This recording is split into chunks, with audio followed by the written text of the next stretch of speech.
I had a lot of friends who were university professors. They were the F word feminists who taught women's history in basically Jesuit universities. That was the first chop. And they had to deny them tenure and kick them off the universities because they refused to include trans theory in their classes. So they got rid of all the women. And when I saw who's doing what and how they're positioning groups of people against their own better interests, they're dividing everybody to have two groups, an internal enemy and the regular dumbass people that are too busy to, not listen to CNN.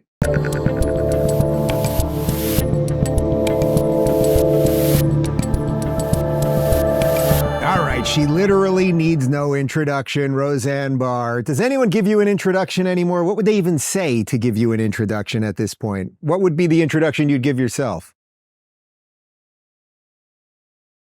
Well, I got my pronoun. I figured it out. Yeah? What is it? Chosen of God. Wow.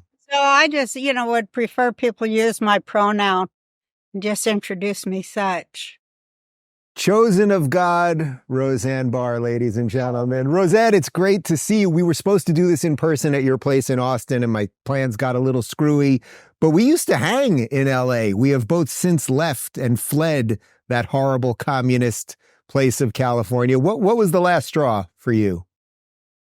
Oh, there were so many. Well, I was living in Hawaii too a lot of times, so I wasn't all the way in LA. I just stopped off there when I flew someplace else, But I did have kids living there in LA. But then I came back to do the show that broke the camel's back, and I'm very proud of that. But Dave, remember when you used to come over to my studio there and you would say, should I leave that Chunk Hunger show? Remember, you'd say, I think he's a Jew hater and everything he says about Israel is a dirty, rotten lie. It's that new commie shit, that new communist rewriting of Jewish history in the Levant. And you said, but I don't have, I'm afraid. Remember that, Dave? You hooked me up. I've said it a couple times publicly, but you fully hooked me up. When I left the Young Turks, you had a beautiful studio you were just using it for your own stuff, and you welcomed us there. And that's really where my show took off. So I owe a lot to Roseanne. I owe a lot to the chosen one. No, yes, you do, chosen by God. But you owe a lot to God. I do. Because I don't, that other stuff we did, that was just secondary. I always like to help a friend. But if you'll remember, and you probably don't because you're probably under MK Ultra Nazi mind control like all Americans. But we prayed, Dave. We prayed together. We did a couple times. It would be open for you to not have to, be in front of people who just, don't want us to be alive. And, because we can't be in that death cult because we're supposed to choose life, right? And then God did open a lot of doors for you. And so I hope that you are grateful for that and that you recognize that was God and you jumped, you jumped with no safety net, just faith. And look where it got you. I'm proud and happy for you.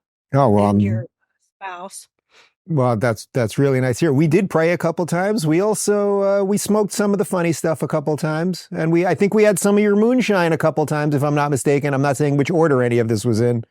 Now, which was the moonshine I was having then? I can't remember. I know Did I have moonshine? It came in a big jug, and we had it at about 10 a.m. Oh yeah, that was some real ass moonshine that some of my fans cooked up. Well, that made you want to dance, didn't it? Yeah, well, you had some serious spin moves. Have those moves been on camera? Your dancing spin moves? No, because you remember that one time, I'm so sorry, I can't remember your spouse's name. David, he's David also. Oh yeah, I thought they were both named David, but then I said, no, they couldn't both be. It's weird, it's weird. Is named David in a marriage, but I guess God can do whatever he wants. So yeah, I thought his name was there. Okay, but y'all were over there at the studio and it was Shabbat and I said, Yeah. "Hey y'all, do you want to watch me do my meditation poses?" And you guys was really scared. My son came out I didn't and know what he's you were going to do. and we have that video and we just laugh. I was doing some, but you got to get the breath through all your body. So you got to do these weird poses. Yeah. But you guys were horrified. You're like, we're right in our choice to become gay or be born gay or whatever it is you do. I didn't know what was going on over there. You'd come in, you'd light some candles, you'd dance around, you'd have some moonshine, you'd smoke a joint. But I have only great memories of the whole thing. I have only great memories too. And every time I see you, I just smile because I love that you are a true American conservative and you get your voice because, they used to just use you to bounce off so they have somebody to call a racist. And Right? then I went full racist. So there you go. But you're considered conservative now too, which is hilarious because you literally, I mean, your history beyond your own personal history, you put when Roseanne was on air, maybe you'll remember what year was it that you had the first lesbian kiss on network television? What was that? Probably 19, maybe 92, something like that? 93? 92 or something like that. Yeah. So it was BBC, they threatened they wasn't going to show it, they pulled it. And I said, I don't think you're really going to want to do that. And, there was a whole write-in campaign. Oh, it was just, a big old scandal. And they did end up showing it. And you know what? They screened it in gay bars all over the country and people were cheering. But you know what I think now, David? I always took it upon myself to use my show to be a voice for the voiceless, The problem with giving a voice to the voiceless, they never shut the fuck up. They don't. They never know when it's time to shut the fuck up. Like when, you got equal rights and blah, blah. Okay, so now exactly. you're going to take it too fucking far like you always do. The left. Hey, are we allowed to swear on your show? Go nuts. Go nuts. Okay. They can't ever be happy with what they got, even though it's a miracle they got it, because they got to please their masters, which require them to be fodder for fundraising. And all that fundraising, it don't go to none of the people. It goes to the master's pocket. They're slaves and they're idiots. And I'm tired of them. And I just want to tell them exactly what they're doing in a voice they have learned to listen to, or say, fuck you too. I don't give a shit. It's going in anyway, or don't listen. Listen or ignore me at your own peril. I don't give a shit anymore. When did you realize that they never stop, that there's never too far there? Because for me, when the gays got marriage, it was supposed to wrap up. We got equality, we're good. But then overnight, it flipped into let's chop genitals off kids. They just don't. When did you first see that? No, it did not start there, David. I had a lot of friends who were university professors. They were the F word feminists who taught women's history in basically Jesuit universities. That was the first chop. And they had to deny them tenure and kick them off the universities because they refused to include trans theory in their classes. So they got rid of all the women. And when I saw who's doing what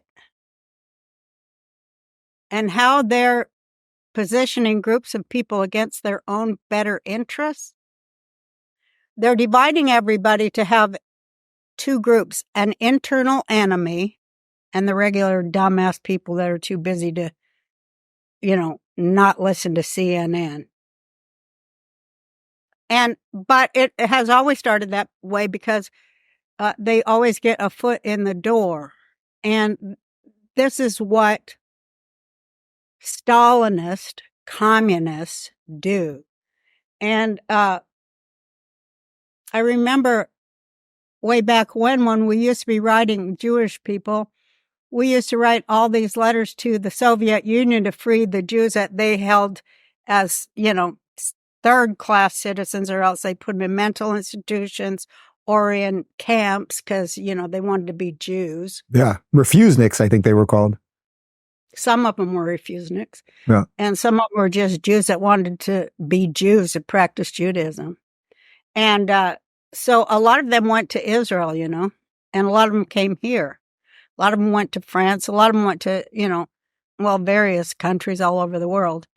And it never takes anybody by surprise. It's that they ignore the little things. Like with Hitler, the first thing he did was say Jews have to have special permission to get phone numbers. And, everybody goes, oh, what does that matter? It's incremental steps to destroy a nation and a people's laws of self-protection. So, it's just little steps. If you want more comedy in your life, check out our comedy playlist. And if you want to watch full interviews on a variety of topics, watch our full episode playlist, all right over here. And to get notified of all future videos, be sure to subscribe and click the notification bell.